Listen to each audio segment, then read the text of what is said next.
आज की जो चर्चा है ना, उसकी शुरुआत मैं एक बहुत ही आम पर बहुत ही गहरे सवाल से करना चाहता हूँ। मैंने रिसेंटली एक बहुत ही अजीब सा पैटर्न नोटिस किया। ऐसा लगता है कि हम सब लोग ना अपनी लाइफ में एक अदृश्य चेकलिस्ट के पीछे भाग रहे हैं। बिल्कुल एक चेकलिस्ट। मतलब यार, सुबह टाइम पर उठना है, ऑफिस में अच्छा परफॉर्म करना है, करियर सेट करना है और घर के ईएमआई वगैरह भरने हैं। मजे की बात यह है कि कई लोग ये सब बहुत अच्छे से कर भी लेते हैं, लेकिन दिन के अंत में सब कुछ बिल्कुल सही चलने के बावजूद अंदर एक अजीब सा खालीपन रहता है। एक वो हॉलोनेस सी महसूस होती है। ये एक बहुत ही वैलिड ऑब्जर्वेशन है। और सच कहूं तो ये खालीपन हमारे इस मॉडर्न लाइफस्टाइल की सबसे बड़ी विडंबना है। हम अक्सर ये मान बैठते हैं कि अगर हमने चीजों को सही से मैनेज कर लिया तो शांति अपने आप मिल जाएगी। डेविड डीटा की किताब the way of the superior man बिल्कुल इसी साइकोलॉजिकल क्राइसिस पर बात करती है। अच्छा, तो ये किताब स्पेसिफिकली किस बारे में है? देखिए, ये किताब मुख्य रूप से 3 चीजों, हमारे काम, हमारे रिश्ते और हमारी जो इच्छाएं होती हैं, सेक्सुअल डिजायर्स, उन चुनौतियों को गहराई से डिकोड करने के बारे में है। देखा जाए तो ये तीनों ही हमारी लाइफ के सबसे बड़े स्ट्रेस पॉइंट्स हैं यार। इंसान इन्हीं तीनों के बीच बैलेंस बनाते बनाते पूरी जिंदगी निकाल देता है ना? बिल्कुल। और यहीं पर इस किताब का नजरिया काम आता है। इसका उद्देश्य मस्कुलिनिटी या पुरुषत्व और संबंधों की उन पुरानी घिसी-पिटी धारणाओं से बहुत आगे बढ़ना है जो हमें बचपन से सिखाई गई हैं। और यहाँ एक बात स्पष्ट करना जरूरी है कि डीडा सिर्फ एक जेंडर की बात नहीं कर रहे हैं। तो मतलब ये जेंडर स्पेसिफिक नहीं है? जी नहीं, वो उस मस्कुलिन ऊर्जा को समझने की बात कर रहे हैं जो हर इंसान के भीतर मौजूद है। उनके अनुसार ये जो खालीपन महसूस होता है ना, वो तब आता है जब इंसान अपनी कोर सच्चाई या अपने सबसे गहरे विजन से कट जाता है और सिर्फ बाहरी चीजों में उलझ कर रह जाता है। ओह अच्छा, तो इसका मतलब ये कोई टिपिकल प्रोडक्टिविटी हैक या how to be a good partner type की गाइड बुक नहीं है। ये तो काफी डीप साइकोलॉजिकल टेरिटरी लग रही है। ये बहुत डीप है। अगर हम इस किताब के नज़रिए से देखें तो समाज ने हमेशा से हमें व्यवहार के 2 ही एक्सट्रीम रूप दिखाए हैं। पहला है वो पुराना स्टीरियोटिपिकल माचो जर्क वाला रूप, जिसमें इंसान के पास स्पाइन यानी रीढ़ की हड्डी तो है, वो कड़े फैसले ले सकता है, लेकिन उसमें हार्ट ये भावना नहीं है। हाँ, वो जो टिपिकल क्रूर और अनअवेलेबल टाइप का इंसान होता है। बिल्कुल। और दूसरा है इसका ठीक उल्टा, जो आजकल ज्यादा देखने को मिलता है, वो सेंसिटिव विम्प वाला रूप। इसमें इंसान के पास हार्ट तो बहुत है, वो बहुत केयरिंग है, सबकी सुनता है, लेकिन उसमें स्पाइन नहीं है।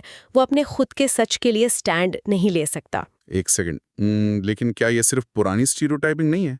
मतलब आज के टाइम में तो हर कोई एक सेंसिटिव और केयरिंग इंसान ही चाहता है ना, तो फिर ये सेंसिटिव होने में बुराई क्या है? ये एक बहुत ही जायज सवाल है।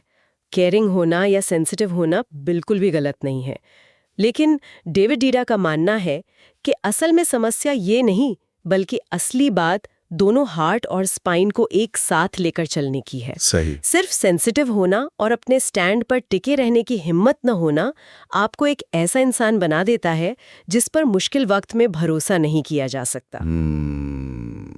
समझ रहा हूं मैं। डीडा कहते हैं कि हमें एक ही व्यक्ति के भीतर प्यार की असीम गहराई और फैसले लेने की अडिग दृढ़ता दोनों को जोड़ना होगा।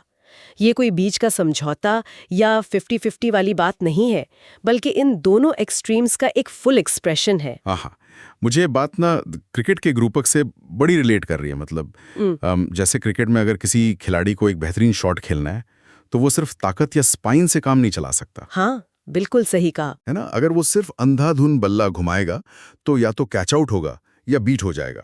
लेकिन दूसरी तरफ अगर उसके पास सिर्फ तकनीक और नज़ाकत यानी हार्ट है, पर शॉट में कोई पावर ही नहीं है, तो बॉल कभी बाउंड्री के पार नहीं जाएगी। जब पावर और टाइमिंग दोनों एक साथ मिलते हैं, तब जाके वो एक परफेक्ट एफर्टलेस शॉट लगता है। ये बहुत ही सटीक उदाहरण है। बिना तकनीक की ताकत सिर्फ एक विनाशकारी प्रहार है, और बिना ताकत के तकनीक पूरी तरह से प्रभावहीन है। जीवन के फैसलों में भी बिल्कुल यही लॉजिक अप्लाई होता है। Make sense.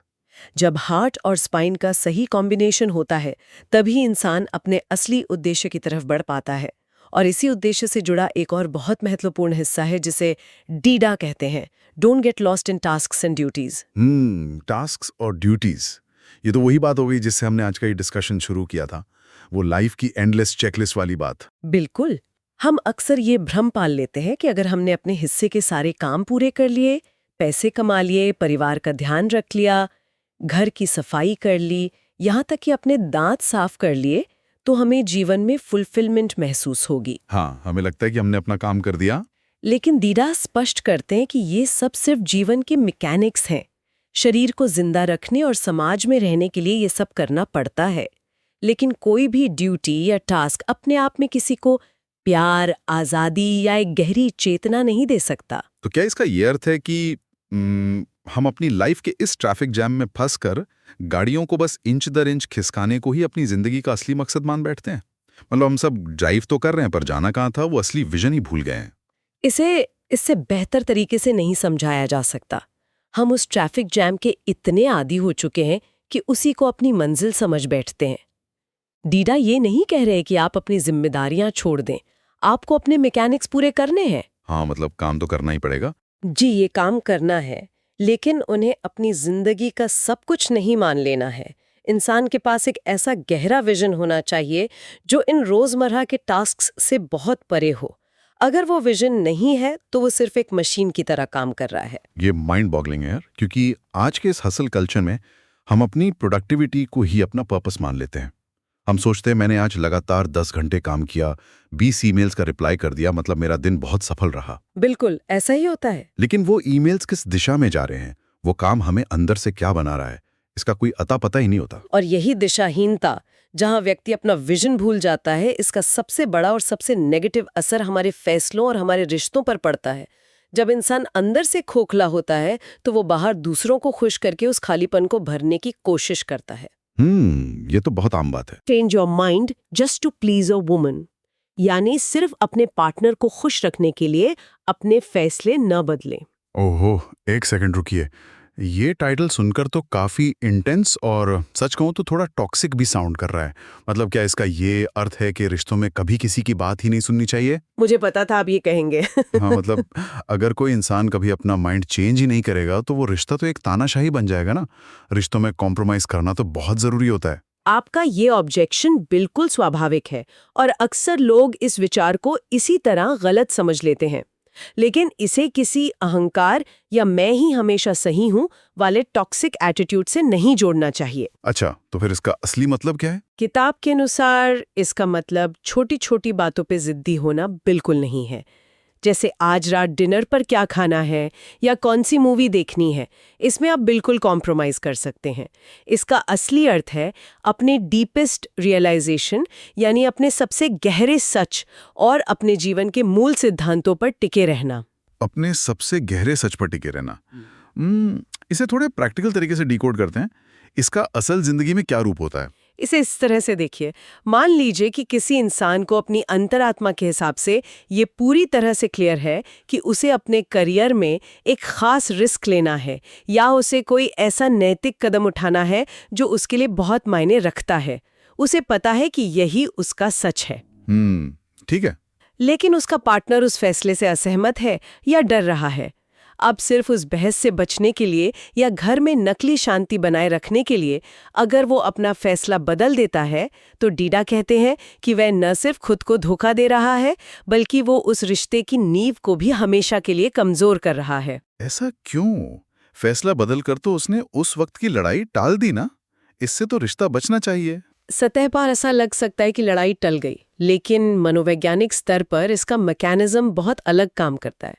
जब कोई व्यक्ति अपना कोर ट्रूथ सिर्फ इसलिए सरेंडर कर देता है क्योंकि वो सामने वाले की नाराजगी नहीं झेल सकता, तो उसके अंदर एक गहरी कुंठा पैदा होने लगती है। ओह, रिजेंटमेंट आने लगता है। बिल्कुल, वो अवचेतन रूप से अपने पार्टनर को अपनी इस हार का जिम्मेदार मानने लगता है। और दूसरी तरफ जो पार्टनर है वो भी ये महसूस कर लेता है कि इस इंसान में अपनी ही सच के लिए खड़े होने की हिम्मत या स्पाइन नहीं है। ऐसे में वो पार्टनर एक गहरे स्तर पर उस व्यक्ति पर कभी पूरा भरोसा नहीं कर पाएगा। वाह यार, ये बहुत ही प्रोफाउंड पॉइंट है। मतलब वो जो कॉम्प्रोमाइज हम ये सोचकर करते हैं कि चलो कोई बात नहीं, रिश्ता बचा लेते हैं, वही कॉम्प्रोमाइज अंदर ही अंदर उस रिश्ते को दीमक की तरह खाने लगता है, क्योंकि हमने अपना असली वजूद ही दांव पर लगा दिया। और इसी जटिल डायनामिक्स से जुड़ा है रिश्तों का वो पहलू जिसे हम इंटिमेसी कहते हैं। लेखक यहाँ बहुत गहरी बात कहते हैं कि एक सच्चा इंटीमेट पार्टनर आपके अंदर की कमियों, आपकी ढोंग और आपकी कमजोरियों को किसी बूट कैंप ड्रिल सार्जेंट से भी बेहतर तरीके से उजागर कर सकता है। बूट कैंप ड्रिल सार्जेंट, ये तो बहुत ही खतरनाक और डरावनी इमेज बन गई दिमाग में। लोग तो रिश्तों में सुकून ढूंढने जाते हैं और यहाँ उन्हें ड्रिल सार्जेंट मिल रहा है। सुनने में ये डरावना जरूर लगता है, लेकिन ये ह्यूमन साइकोलॉजी का एक बहुत बड़ा सच है। हम अक्सर ये सोचते हैं कि रिश्ता सिर्फ आराम, शांति और हमारी तारीफ सुनने के लिए होता है, लेकिन एक सच्चा इंटीमेट रिश्ता असल में एक आईने की तरह काम करता है। आईने की तरह कैसे? बाहर की दुनिया में दोस्तों या कलीग्स के सामने हम सब एक प्रोफेशनल मास्क पहनकर अपनी कमियां छुपा लेते हैं, लेकिन जो इंसान आपके साथ हर पल रह रहा है वो आपके उस असली डिफॉल्ट मोड को देख लेता है जिसे आप दुनिया से छुपाते हैं। तो देखा जाए तो पार्टनर सिर्फ एक लाइफ कंपेनियन नहीं है, वो एक तरह से आपके सबकॉन्शियस का रिफ्लेक्शन बन जाता है। जब आप अपने सच से भटकते हैं तो वो तुरंत उसे पॉइंट आउट कर देते हैं। एकदम सही पकड़ा आपने। लेकिन प्रॉब्लम ये है ना कि कोई भी अपनी कमियां सुनना नहीं चाहता। जब पार्टनर ऐसा करता है तो हम सीधे डिफेंसिव हो जाते हैं और लड़ाई शुरू हो जाती है। और यहीं पर डीडा पर्सपेक्टिव शिफ्ट करने की बात करते हैं। अगर किसी व्यक्ति का लक्ष्य जीवन में सिर्फ आराम करना नहीं बल्कि मनोवैज्ञानिक और आध्यात्मिक रूप से आजाद होना है, तो ये इंटीमेसी एक बहुत बड़ा वरदान बन जाती है। जब पार्टनर आईना दिखाए तो उसे एक अटैक की तरह लेने के बजाय उसे एक फीडबैक लूप की तरह देखना चाहिए। ये अप्रोच सच में रिश्तों को देखने का नजरिया बदल सकती है। लेकिन इसी से जुड़ा एक और बहुत ही प्रैक्टिकल और चैलेंजिंग सवाल आता है। हाँ, बताइए क्या सवाल है? रिश्तों और कमियों को हैंडल करने की बात तो समझ आ गई, लेकिन हर इंसान के अंदर कुछ ऐसी रॉ इच्छाएं या डिजायर्स भी होती हैं जिन्हें समाज अक्सर गलत या पाप की तरह देखता है।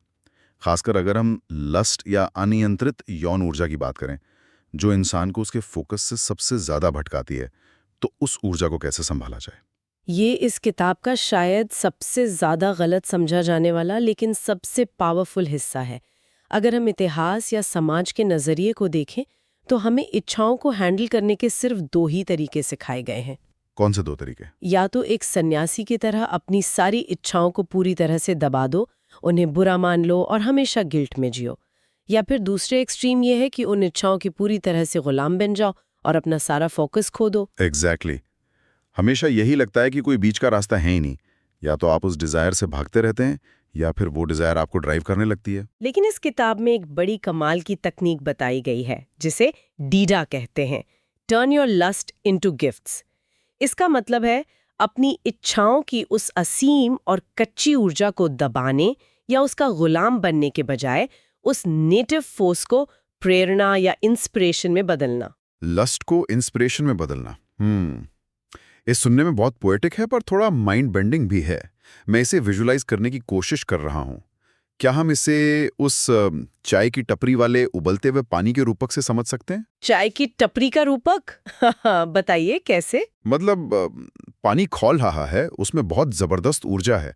अगर आप उस पानी को ऐसे ही छोड़ देंगे तो वो भाप बनकर उड़ जाएगा, उसकी ऊर्जा वेस्ट हो जाएगी। या अगर आप उसे किसी ढक्कन से जबरदस्ती दबाने की कोशिश करेंगे तो वो प्रेशर से बर्तन को ही ब्लास्ट कर देगा। बिल्कुल सही। लेकिन अगर उसी उबलते पानी को सही चाय पत्ती, अदरक और एक सही दिशा मिल जाए तो वो एक बेहतरीन कड़क चाय बन जाता है। हाँ, हमारी डिजायर्स भी वो उबलता पानी ही है ना। ये एनालॉजी बहुत शानदार है। उबलते पानी को दबाना खतरनाक है और उसे यूं ही छोड़ देना व्यर्थ है। लेकिन सवाल ये उठता है कि असल जिंदगी में उस उबलते पानी को कड़क चाय में कैसे बदला जाए? हाँ, एग्जैक्टली। वो प्रोसेस कैसे काम करता है? क्योंकि सिर्फ सोच लेने से तो इच्छाएं इंस्पिरेशन में नहीं बदल जाती। डीडा इसके पीछे का साइकोलॉजिकल और सोमैटिक प्रोसेस समझाते हैं। जब कोई तीव्र इच्छा जन्म लेती है तो वो असल में शरीर के अंदर एक भारी मात्रा में ऊर्जा पैदा करती है। आमतौर पर व्यक्ति या तो तुरंत किसी फिजिकल माध्यम से उस ऊर्जा को बाहर निकालकर शांत होना चाहता है या फिर गिल्ट में आकर उसे नजरअंदाज करने की कोशिश करता है। सही बात है। डीडा कहते हैं कि इन दोनों के बजाय उस ऊर्जा को उसकी समग्रता में महसूस करें। गहरी सांस लें, उस शारीरिक उत्तेजना को किसी एक व्यक्ति या ऑब्जेक्ट से अलग करके देखें। मतलब उस फीलिंग को महसूस करें लेकिन उस पे तुरंत रिएक्ट ना करें। एकदम सही। जब आप उस ऊर्जा को सिर्फ एक फिजिकल रिलीज तक सीमित नहीं करते तो वो ऊर्जा शरीर में क्रिएटिव टेंशन बन जाती है। असल में इसके पीछे जो सबसे गहरी डिजायर होती है वो जीवन की रचनात्मक ऊर्जा के साथ जुड़ने की चाह होती है। ये तो बहुत डीप है। जब इंसान इस रॉ वोल्टेज को महसूस करते हुए उस ऊर्जा को जानबूझकर अपने किसी मौजूदा काम, अपनी राइटिंग या किसी भी डीप फोकस वाले प्रोजेक्ट में लगा देता है, तो वो डिस्ट्रैक्शन एक जबरदस्त लेजर फोकस में बदल जाता है। अपनी फैंटेसी को दबाने के बजाय उसे एक क्रिएटिव गिफ्ट के रूप में दुनिया के सामने लाना ही इस तकनीक का असली अर्थ है। यार ये सच में बहुत ही ट्रांसफॉर्मेटिव विचार है। मतलब आज की ये बातचीत कई मायनों में आंखें खोलने वाली रही। एक तरफ तो हमने उस चेकलिस्ट और टास्क्स के जाल में फंसे होने की बात की, जहां हम बिना मंजिल के बस भाग रहे हैं। जी बिल्कुल। और दूसरी तरफ हमने देखा कि कैसे हमारी सबसे रॉ और डिस्टर्बिंग ऊर्जा को भी एक दिशा दी जा सकती है, उसे एक गिफ्ट में बदला जा सकता है। ये सारी चीजें आपस में कितनी गहराई से जुड़ी हुई हैं। ये सब एक ही धागे से बंधा हुआ है, क्योंकि अंततः बात इस बारे में नहीं है कि हम कौन सा टास्क पूरा कर रहे हैं या समाज के पैमाने पर हम कहाँ खड़े हैं। बात सिर्फ इतनी है कि इंसान अपनी जिंदगी को, अपने फैसलों को और अपनी ऊर्जा को कितनी सच्चाई और कितनी पूर्णता के साथ जी रहा है। क्या वो अपने स्पाइन और हार्ट दोनों का इस्तेमाल कर रहा है या सिर्फ एक मैकेनिकल जीवन जी रहा है? सही कहा। इस पूरी चर्चा ने मुझे तो बहुत कुछ सोचने पर मजबूर कर दिया है। और मुझे लगता है कि इस थॉट प्रोसेस को सिर्फ एक थ्योरी की तरह सुनकर छोड़ने के बजाय इसका कुछ प्रैक्टिकल यूज होना चाहिए। तो कल सुबह उठते ही हम अपनी लाइफ में क्या अलग करने वाले हैं? अगर मैं अपनी बात करूं तो कल सुबह उठते ही जो सबसे पहला काम मैं नहीं करूंगी वो है अपने फोन की तरफ भागना। वो जो टास्क्स और ड्यूटीज का जाल है ना, ईमेल चेक करना, टू डू लिस्ट बनाना, इन मैकेनिक्स में मैं तुरंत गोता नहीं लगाऊंगी। तो फिर आप क्या करेंगी? इसके बजाय मैं बस 5 मिनट रुककर अपने उस डीपेस्ट रियलाइजेशन को, अपने उस असली विजन को महसूस करूंगी जो इन तमाम रोजमर्रा के कामों से कहीं ऊपर है। ये एक बहुत ही पावरफुल और ग्राउंडिंग अप्रोच है। मैं भी कल से यही इंप्लीमेंट करने वाला हूं। कल सुबह लाइफ के उस ट्रैफिक जाम में अपनी गाड़ी उतारने से पहले 5 मिनट के लिए ही सही अपनी प्राथमिकताओं को इसी नजरिए से परखना बहुत जरूरी है। बिल्कुल। ये याद रखना कि हम ड्राइव कर क्यों रहे हैं और हमारी मंजिल क्या है, ये हमारे हर फैसले को बदल सकता है। और शायद यही डेविड डीडा की इस पूरी फिलॉसफी का निचोड़ भी है। खुद से लगातार पूरी ईमानदारी के साथ ये पूछना कि हम जो भी कर रहे हैं क्या वो हमारे सबसे गहरे सच के साथ अलाइनमेंट में है या नहीं। ये पूरी चर्चा ना एक बहुत ही गहरा और थोड़ा असहज करने वाला सवाल खड़ा करती है। जब एक पूरा समाज सिर्फ टास्क्स, चेकलिस्ट और मैकेनिकल रूटीन को ही सफलता का अंतिम पैमाना मानने लगे, और जब इंसान के आंतरिक सच की कोई कदर ही न बचे, तो क्या हम एक ऐसी सभ्यता की ओर बढ़ रहे हैं जो बाहर से तो बेहद परफेक्ट दिखती है लेकिन अंदर से पूरी तरह खोखली और दिशाहीन है? ये एक ऐसा विचार है जिस पर हम सभी को एकांत में गंभीरता से मंथन करने की आवश्यकता है।